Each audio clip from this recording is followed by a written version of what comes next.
Welcome to பென்ட்ரெஸ்ட் study. நான் கார்த்திகராஜ் பேசுகிறேங்க. இன்றைக்கி நம்ம டிஎன்பிஎஸ்சிக்காக do you know document upload பண்ணுறோம். ஆல்ரெடி சயின்ஸ்க்கு நம்ம பண்ணிட்டோம். இன்றைக்கி நம்ம சோஷியல் சயின்ஸ் பார்ப்போம். 6வதுலேருந்து 12வது வரைக்கும் நம்ம தமிழ்நாடு நியூ டெக்ஸ்ட் புக்ஸில் இந்த டூ யூ நோ வந்து 1650 இருக்குது. சரி, அது ஹிஸ்ட்ரியில் எவ்வளோ, ஜாகிரஃபியில் எவ்வளோ, பாலிட்டியில் எவ்வளோ, எக்கனாமியில் எவ்வளோன்றத நான் கீழே காமிச்சிருக்கேன் பாருங்கள். அதே மாதிரி நீங்கள் அந்த பிடிஎஃப்பை கோ த்ரூ பண்ணுங்கிறதுக்காக பேஜ் நம்பர் 2ல் நம்ம பேஜ் நம்பர் டீட்டெயில்ஸ் கொடுத்துருக்கோம். ஃபார் எக்ஸாம்பிள், சில பேர் பாலிட்டியை முதல்ல முடிச்சிடலாம்னு நினைப்பீங்க. அவங்களுக்காக இப்போ பேஜ் நம்பர் 667 அடிச்சிங்கன்னா அங்கே வந்துடும். சரியா, நீங்கள் கோத்ரூ பண்ணிக்க வேண்டியதான். சரியாங்க, நீங்கள் யோசிக்கலாம் ஏன் இவ்வளோ 1650 வந்திருக்கு அப்படின்னு சொல்லிட்டு. ஏன்னா நம்ம வந்து டூ யூ நோ மட்டும் இது பண்ணலை, இது மாதிரி இம்பார்ட்டன்ட் டேபிள்ஸ், அப்புறம் இம்பார்ட்டன்ட் பிக்சர்ஸ். இந்த பிக்சர்ஸ்க்கு கீழே இருக்குது தெரியுமா? இப்போ தில்வாரா டெம்பிள், மவுண்ட் அபு, இதெல்லாம் கேட்டிருக்காங்க. தில்வாரா டெம்பிள் எங்கே அப்படின்னு சொல்லி கேட்டுருவாங்க. ஸோ அதனால் நம்ம அந்த ப்ரீவியஸ் இயர் கொஸ்டின் அதெல்லாம் அனலைஸ் பண்ணதுனால ஹைலைட்டட் திங்ஸையும் நம்ம இதில் கொண்டு வரோம். சரியாங்க, அதனால தான் இவ்வளோ அதிகமாக வந்திருக்கு. ஸோ இதெல்லாம் ஹைலைட்டட் திங்ஸ் இதெல்லாம் நான் கொண்டு வந்துட்டேன். இதுலேருந்து கொஸ்டின் வருது. இம்பார்ட்டன்ட் டேபிள்ஸ், இதெல்லாம் இம்பார்ட்டன்ட் மேப்ஸ். இதெல்லாம் இப்போ பக்மணி அண்ட் விஜயநகர் கிங்டம் படிக்கிறப்ப நம்ம பார்த்துருப்போம்.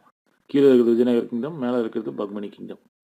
அப்படியே ஏதாவது நம்ம கொஸ்டின் வந்தால் கூட, இப்போ கோல்கொண்டாலாம், வாராங்கல், குல்பர்கா அதெல்லாம் எங்கே இருக்குது அப்படின்னு சொல்லி, யாரு கீழே இருந்தது அப்படின்னு சொல்லி கேட்டுருவாங்க. உடனே அந்த மேப் உங்களுக்கு கிளிக் ஆகும், உடனே நீங்கள் இது பண்ணலாம். சரி, ஸோ இது மாதிரி அந்த எக்ஸாம் பாயிண்ட் ஆஃப் வியூன்றதுக்காக தான் நம்ம இதை பண்ணியிருக்கோம். ஸோ இதுப்பெல்லாம் பாருங்கள், அவங்களோட முகல் எம்பரரோட அந்த வம்சாவழி, பாபருக்கு அப்புறம் ஹுமாயூன், அக்பர், ஜஹாங்கீர், ஷாஜகான், அவுரங்கசீப். இதெல்லாம் நம்ம கொண்டு வந்திருக்கோம். நீங்கள் கோத்ரூ பண்ணிக்கலாம். இம்பார்ட்டன்ட் டேபிள்ஸ் எல்லாத்தையும் நம்ம கொண்டு வந்துட்டோம். கோத்ரூ பண்ணுங்க.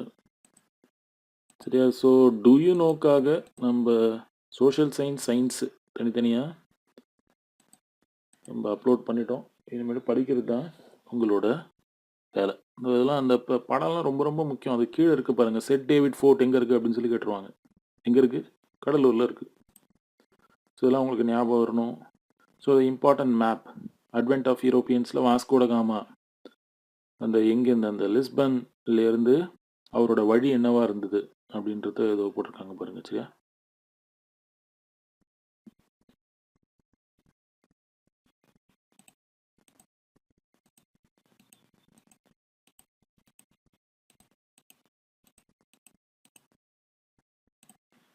இது 1857 இருக்கிற இம்பார்ட்டன்ட் டேபிள். எந்தெந்த ஊர் யார் யார் ரிவல் பண்ணால், அவங்கள யார் யார் சப்ரஸ் பண்ணா அப்படின்னு சொல்லிட்டு. சரியா, சரி, கடைசியாக நம்ம வந்து எல்லா கம்பைல்டு டாக்குமெண்ட்ஸ் கொடுக்குறப்பையும், ஈவன் ப்ரீவியஸ் இயர் கொஸ்டின் கொடுக்குறப்பையும், புக் பேக் கொஸ்டின் கொடுக்குறப்பையும் நம்ம சொல்கிறதே தான், அந்த டாபிக்குள்ளேயே எல்லாத்தையும் கவர் பண்ண பாருங்கள். இப்போ ஃபார் எக்ஸாம்பிள், இண்டஸ் வேலி சிவிலைசேஷன் எடுக்கிறீங்களா, முகல் எம்பரர் எடுக்கிறீங்களா, மராத்தா எடுக்கிறீங்களா,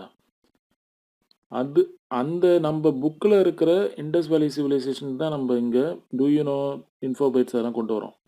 ஸோ நீங்கள் இண்டஸ் வேலி சிவிலைசேஷன் நோட்ஸ் எடுக்கிறப்பயே கடைசியாக நீங்கள் எழுதிக்கலாம், இதெல்லாம் வந்து இன்ஃபோபைட்ஸில் இருந்துச்சு, இதெல்லாம் டூ யூ நோவில் இருந்துச்சு, இதெல்லாம் இம்பார்ட்டன்ட் டேபிள்ஸ் அப்படின்னு சொல்லிட்டு. புரியுதா? இது ஒன்லி ஃபார் ரிவிஷன் பர்பஸ் தான் எல்லா கம்பைலேஷனும். பட் நீங்கள் டாபிக்குள்ளேயே முடிச்சிடணும் எல்லாத்தையும். சரியா, ஏன்னா அதுதான் உங்களுக்கு மெயின். இது ஃபார் ரிவிஷன் பர்பஸ், அவ்வளோதான். We will meet in next class.